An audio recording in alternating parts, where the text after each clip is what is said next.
자, 이번 주 저희 담임 목사님께서 휴가 중이셔서 제가 한 시간을 맡아서 여러분과 말씀을 나누게 됐습니다. 많은 것이 부족하지만 말씀 속에서 함께 은혜를 나눌 수 있는 귀한 시간이 되었으면 좋겠습니다. 자, 여러분은 사도 바울하면 어떤 생각이 먼저 드십니까? 제가 어렸을 때부터 바울하면 굉장히 권위가 있고 조금 어떻게 보면 그 카리스마라는 것도 좀 느껴지고 막연하게 그런 생각이 제가 들었던 것 같습니다. 그래서 우리는 가끔 교회를 치리하고 또 교회 조직을 하는데 바나바 조직을 구성을 합니다. 무슨 얘기냐? 바울과 바나바가 많이 비교가 되는 경우가 있습니다. 그래서 바나바 하면 같은 사역을 한 사람이지만 그래도 좀 부드러움을 저희가 많이 느끼게 되고, 사도 바울하면 굉장한 권위를 저희가 갖고 있습니다. 저만 그렇게 느끼는 것인지 모르겠습니다만 저는 적어도 그렇게 느끼면서 바울에 대한 어떤 경외감을 키워왔던 것 같습니다. 그런 바울이 오늘 성경 9장 1절을 보면 조금 가볍게 느낄 수 있을 만한 말을 합니다. 1절 여러분들 성경 말씀을 보시면 바울이 이런 얘기를 하고 있습니다. 내가 그리스도 안에서 참말을 하고 거짓말을 아니하노라. 여러분들 그냥 흘려드릴 수 있는 얘기일 수도 있겠지만 여러분들 친구들이나 지인들과 말씀을 나눌 때 이런 표현을 쓰는 경우가 있었을 겁니다. 이거 정말이야. 이거 정말인데 이거 거짓말 아니야. 무슨 얘기냐? 자기의 말을 강조한다든지 아니면 뭔가 좀 비밀스러운 얘기를 하고 싶을 때, 이런 속에 있는 얘기를 하고 싶을 때 우리가 이런 표현을 쓰게 됩니다. 그런데 그런 바울이 제가 앞에 말씀드린 것처럼 우리 기독교에 있어서 많은 기독교의 체계를 세우고 또 기독교의 많은 법칙을 세워서 저희 교회 조직에처럼 크게 영향을 미치고 있는 바울이 참말을 하고 거짓말을 안 한다 하면서 한 얘기가 있습니다. 무슨 얘기냐? 1절과 2절이 지금 합본으로 되어 있거든요. 다 같이 한 목소리로 한번 읽도록 하겠습니다. 내가 그리스도 안에서 참말을 하고 거짓말을 아니하노라. 내게 큰 근심이 있는 것과 마음에 그치지 않는 고통이 있는 것을 내 양심이 성령 안에서 나로 더불어 증거하노니. 바울이 자기 속에 굉장히 큰 근심이 있다고 얘기를 합니다. 그 근심의 내용이 무엇이냐?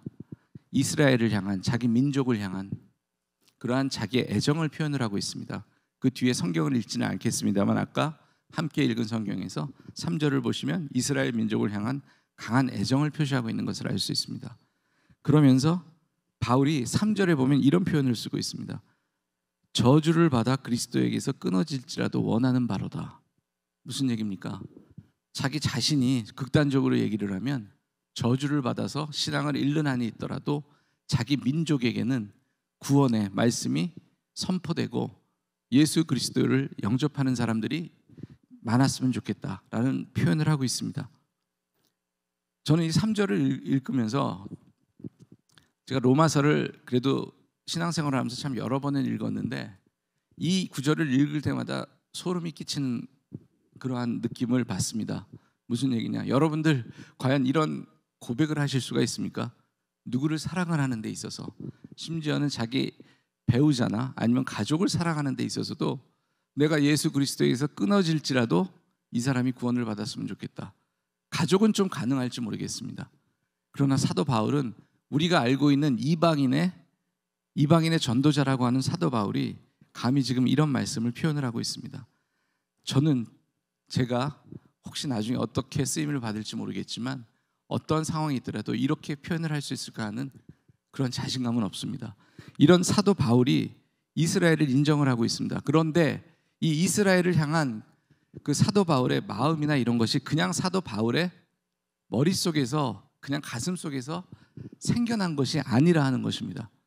이 사도 바울이 이런 그 강한 애정을 갖고 있게 된 것도 결국은 하나님의 말씀 속에서 나온 것임을 우리 본문을 통해서 알 수가 있습니다.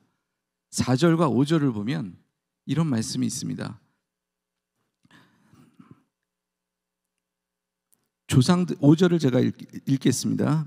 4절부터 제가 읽겠습니다. 저희는 이스라엘 사람이라 저희에게는 양자됨과 영광과 언약들과 율법을 세우신 것과 예배와 약속들이 있고 조상들도 저희 것이요 육신으로 하면 그리스도가 저에게 나셨으니 저는 만물 위에 계셔서 세세의 찬양을 받으실 하나님이시니라. 아멘. 이스라엘 백성의 선민에 대한 바울의 말씀을 통한 고백이 나와 있습니다. 그러면 이스라엘 사람들이 어떤 사람들입니까? 예수 그리스도를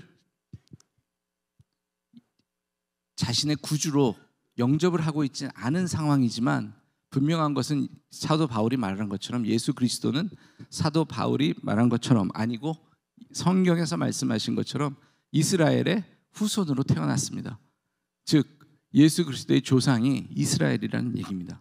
살아있는 하나님의 말씀을 통해서 이스라엘에게서 난 예수 그리스도가 어떻게 보면 이스라엘 사람들의 구주가 되어야 할 것인데 지금 그렇게 되지 못하고 있습니다. 그것에 대한 바울의 안타까움이 잘 나와 있습니다.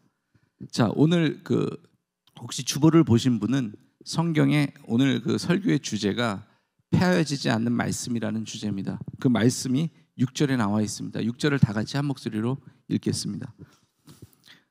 또한 하나님의 말씀이 폐하진 것 같지 않도다. 이스라엘에서 난 그들이 다 이스라엘이 아니요. 즉 한 절만 더 읽겠습니다. 또한 아브라함의 씨가 다 그 자녀가 아니라 오직 이삭으로부터 난 자라야 씨라 칭하리라 하였으니. 자, 그런데 이 말씀을 보면 어떻습니까? 이스라엘에게서 난 것만으로 하나님의 자녀가 되지 않는다고 분명히 말씀을 하고 있습니다. 이스라엘에서 난 그들이 다 이스라엘이 아니요. 또 아브라함에서 난 후손이 다 하나님의 백성이 아니라고 선포를 하고 있습니다. 그러면 하나님께서 선택하신 계보를 여러분들은 알고 계실 것입니다. 아브라함의 자식 중에서 이삭을 선택을 하셨고 또 이삭의 자손 중에서는 또 야곱의 자손을 선택하셨습니다. 그리고 그 야곱의 자손이 이어져서 예수 그리스도가 탄생을 하셨고 그 계보가 이어져서 믿음의 계보 가운데 우리 모든 성도들이 그 안에 들어가 있음을 저희가 알고 있습니다. 그런데 여러분들이 과연 그리스도인이 된 것이 여러분의 의지로 된 것인지 아니면 과연 하나님께서 여러분들을 이 길로 인도를 해 주신 건지 우리가 한번 고민을 해보는 시간이 되었으면 좋겠습니다. 여러분 다 같이 8절을 한 목소리로 합독하도록 하겠습니다. 곧 육신의 자녀가 하나님의 자녀가 아니라 오직 약속의 자녀가 씨로 여기심을 받느니라. 여기에 보면 육신의 자녀가 하나님의 자녀가 아니고 약속의 자녀가 하나님의 자녀라고 하나님의 말씀을 선포를 하고 있습니다. 어떤 의미입니까? 여러분이 그리스도인이 된 것은 여러분의 의지대로 된 것이 아니고 하나님께서 약속의 자녀로 여러분들을 선택을 해 주셨다는 얘기입니다. 여러분들이 그것을 스스로 지금 믿고 계십니까? 저는 이 로마서 또 많은 성경을 고민을 할 때마다 이런 고민을 이제 하게 됐습니다. 내가 그러면 예수 그리스도를 믿게 된 것이 내 의지가 아니라고 하면 과연 내가 전도하는 것이 어떤 의미가 있을까? 여러분들 그런 고민을 한두 번은 해보셨을 줄로 압니다. 하나님의 선택 안에 누가 있는지 없는지를 우리가 어떻게 알 수가 있습니까? 여러분들은 어떤 기준을 갖고 계신지 한번 고민해보는 시간이 되었으면 좋겠습니다.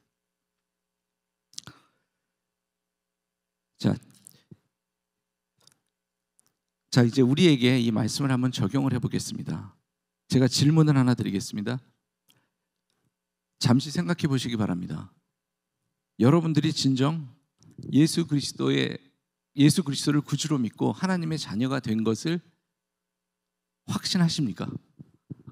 뭐 속으로 지금 대답을 개인적으로 그냥 해주시고요. 자, 그러면 이걸 여러분들이 어떻게 아실 수가 있습니까? 과연 내 자신이 지금 구원을 받은 성도이고 하나님의 자녀이고 내가 지금 이 자리에 예배를 드리고 있지만 나중에 우리가 하늘나라에 갈 때 천국에 갈 수 있는 사람인지 아닌지 어떻게 알 수 있습니까? 저는 이 말씀을 준비하면서 두 가지의 답을 제 나름대로 찾아서 여러분과 나누고자 합니다. 여러분들의 마음이 하나님의 말씀에 반응을 하고 있고, 성경 말씀에 반응을 하고 있고, 여러분들의 마음속에서 예수 그리스도를 믿는 믿음이 있다고 여러분들이 확신을 하신다고 하면 여러분들은 하나님의 자녀인 것이 분명합니다. 두 번째 말씀을 또 드리겠습니다. 제가 내린 두 개의 결론이 있다고 말씀을 드렸죠. 이것이 어쩌면 더 솔직한 답이 될 수도 있습니다. 우리 모두는 아무도 알지 못한다는 얘기입니다. 우리는 하나님의 뜻을 온전히 알 수가 없습니다. 여기 계신 분 중에서 저를 비롯해서 사울 왕보다 더 큰 사람이 있습니까? 사울 왕이 왕이 되었을 때 우리는 아무도 그가 그처럼 나중에 종말이 좋지 않았을 것이라고 생각한 사람은 없었을 겁니다. 또 신약 말씀을 보시면 사도 바울이 서신 끝에 꼭 동역자들의 이름을 함께 씁니다. 그 중에 데마라고 하는 사람이 있습니다. 데마라고 하는 사람은 사도 바울이 성경 그 마지막 절에 어떻게 표현을 했냐면 자기의 동역자를 분명히 표현을 했습니다. 그런데 사도 바울이 말년에 쓴 성경을 보면 데마가 세상으로 갔다고 되어 있습니다. 그처럼 모든 열정을 다해서 교회를 섬기고 전도 여행을 했고, 사도 바울의 옆에서 이 모든 것을 봤던 데마 같은 사람도 결국은 마지막에는 하나님의 곁을 떠났습니다. 자, 그러면 우리는 가끔은 좀 솔직해질 필요가 있을 것 같습니다. 우리는 우리가 하나님의 모든 것을, 그 계획의 모든 것을 온전하게 알 수가 없다는 것입니다. 그러면 우리는 어떻게 해야 됩니까? 나는 지금 하나님의 예정 안에 들어있는 사람인지 아닌지 그거는 하나님께서 정해주실 것이니까 온전히가 아니고 그냥 여러분들 마음대로 행동하셔야 합니까? 어떻게 생각하십니까? 물론 당연히 답은 아닙니다. 우리가 구원받은 것을 또 하나 알 수 있는 방법이 여기에 있습니다. 우리가 하나님 앞에서 과연 겸손한 사람인가? 아까 제가 말씀 안에 반응을 해야 된다는 말씀을 드렸습니다. 우리가 정말 신앙인이라고 한다면, 믿음을 가진 예수 그리스도를 구주로 온전히 섬긴 사람이라고 한다면 우리는 하나님의 주권을 인정하고 말씀을 신뢰하지만 그 중에서 항상 자신의 부족함을 인정하고 또 하나님 앞에서 겸손한 마음을 잃지 않는 여러분들이 되어야 될 것입니다. 그러한 중에서 우리는 하나님의 주권됨이 인정이 되고, 또한 우리가 하나님의 말씀에 반응하는 여러분들이 되고, 또 그 말씀을 통해서 예수 그리스도를 받아들이게 되고, 그 예수 그리스도를 통해서 우리가 영생의 길로 이르게 될 줄로 압니다. 말씀을 한번 보도록 하겠습니다. 결국은 우리는 하나님께서 우리를 어떻게 생각하시느냐에 따라서, 우리를 어떻게 인도하시느냐에 따라서 우리의 인생이 결정이 될 것입니다. 그런데 하나님께서 우리가 어디까지 인도를 해주시는지는 우리는 알 수 없습니다. 적어도 우리의 입장에서는 알 수가 없습니다. 하나님께서는 모든 것을 알고 계실 것입니다. 말씀 보도록 하겠습니다. 9장 2절을 보는데 두 절이 좀 떨어져 있습니다. 15절과 18절을 다 같이 한 목소리로 읽겠습니다. 모세에게 이르시되 내가 긍휼히 여길 자를 긍휼히 여기고 불쌍히 여길 자를 불쌍히 여기라 하셨으니. 자, 18절 읽겠습니다. 그런즉 하나님께서 하고자 하시는 자를 긍휼히 여기시고 하고자 하시는 자를 강팍해 하시느니라. 하나님의 긍휼 안에 여러분들이 들어가 있고, 또 그 긍휼 안에서 우리의 신앙생활이 이어지고 우리 성도가 사랑을 나누면서 온전히 우리가 천국 길에 이르는 여러분들이 되시기를 예수 그리스도의 이름으로 축복합니다. 자, 오늘 하루가 하나님의 은혜에 감사하고 또 하나님 안에서 겸손하고 또 우리의 신앙이 또 오늘 하루가 성장하는 하루가 되었으면 좋겠습니다. 제가 기도하겠습니다. 하나님 아버지, 감사드립니다. 오늘 말씀을 저희가 함께 묵상했습니다. 이 말씀을 통해서 주시는 말씀, 하나님의 긍휼 안에서 저희 모든 성도가 들어있기를 원하고 소망합니다. 때로는 저희가 잘 알지 못하는 것들이 많이 있음을 고백합니다. 하지만 주의 성령께서 저희들을 일깨워 주시고 저희들의 부족함을 알게 하시고 온전히 하나님과 동행하는 하루하루의 생활이 될 수 있도록 우리 모든 성도들의 삶을 인도하여 주시옵소서. 오늘 하루를 온전히 주님께 의탁하고 예수님의 이름으로 기도했습니다. 아멘. 주기도문으로 예배 마치겠습니다. 하늘에 계신 우리 아버지여, 이름이 거룩히 여김을 받으시오며 나라의 마옵시며 뜻이 하늘에서 이루어진 것 같이 땅에서도 이루어지이다. 오늘날 우리에게 일용할 양식을 주옵시고 우리가 우리에게 죄 지은 자를 사하여 준 것 같이 우리의 죄를 사하여 주옵시고 우리를 시험에 들지 말게 하옵시며 다만 악에서 구하옵소서. 내게 나라와 권세와 영광이 아버지께 영원히 있사옵나이다. 아멘.